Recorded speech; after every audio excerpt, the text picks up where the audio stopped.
Tenemos que tener en cuenta, en Castilla y León tenemos ahora mismo en centros residenciales de mayores o de discapacidad 42.589 personas, la mayor parte de ellos en centros residenciales.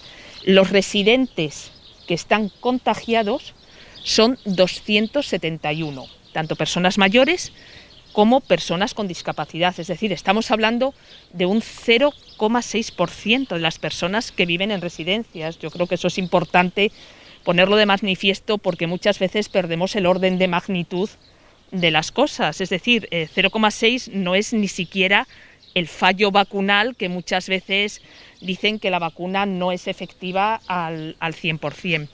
De esos 271 residentes, 257 son personas mayores, el resto son personas con discapacidad en toda la comunidad. Los residentes, el 85% de los casos, 218, se concentran en 11 centros de nuestra comunidad. La mayor parte de ellos están bien, la mayor parte de ellos son leves, son asintomáticos. Cuando se les repiten las pruebas dan negativo. Por ponerles un ejemplo, en Briviesca había 64 residentes contagiados, ayer han repetido pruebas y hay 40 de ellos que ya han dado negativos. Estamos implementando medidas, todos los trabajadores que se incorporan, tanto las nuevas incorporaciones como los que vienen de vacaciones, se les realiza una prueba de antígenos o una PCR antes de entrar. Aquellos que dan positivo, evidentemente, no se incorporan a los centros. A los centros se les ha hecho, sobre todo en determinadas poblaciones, Burgos, por ejemplo, es de las provincias que una mayor incidencia tiene y donde más residencias, donde tenemos mayor número de residencias con un mayor número de residentes. Hay ahora mismo 3, en Los Tomillares, en Briviesca y en Medina de Pobar, que tienen un elevado número de residentes. Se les ha recomendado que tengan especial precaución con las salidas de los residentes, porque es verdad que las visitas se están realizando con todas las medidas de seguridad, con cita previa, no se accede a las habitaciones todavía precisamente por esas medidas de seguridad, y se les ha recomendado que por favor a las familias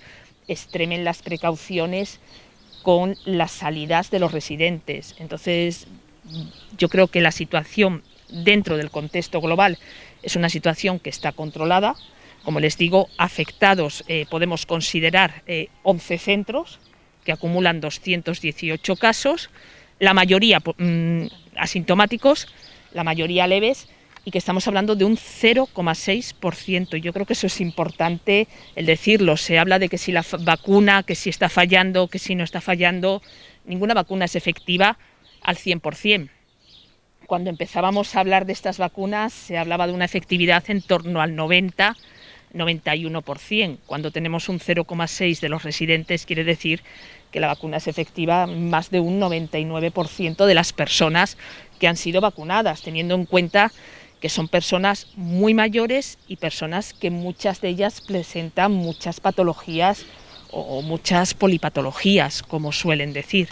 Entonces esa es la situación que tenemos a fecha de hoy. La situación es cambiante.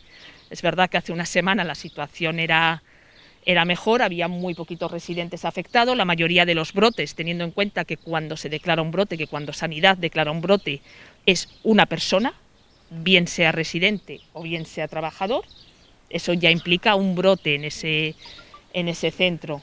Entonces, bueno, pues la situación entendemos que está controlada, que tenemos que seguir siendo prudentes y que tenemos que seguir aplicando las medidas. Los centros realizan los test a las personas que se incorporan antes de incorporarse al centro. Es decir, cuando un trabajador que cubre esas bajas se incorpora con una prueba negativa. Evidentemente, los trabajadores entran y salen. El sistema de vacunación, me van a perdonar, eso depende de Sanidad, deberán consultárselo a la consejera de Sanidad, las pautas que se siguen, pero hay trabajadores que tienen las 2 dosis puestas que se han contagiado, que tienen una dosis, le falta completar la pauta vacunal y que se han contagiado, y hay también trabajadores que no estaban vacunados y que también se han contagiado. Pero lo importante es recalcar que a todos esos trabajadores, tanto los que se incorporan de vacaciones como las nuevas incorporaciones por bajas, se les realiza la prueba antes de que se incorporen al centro.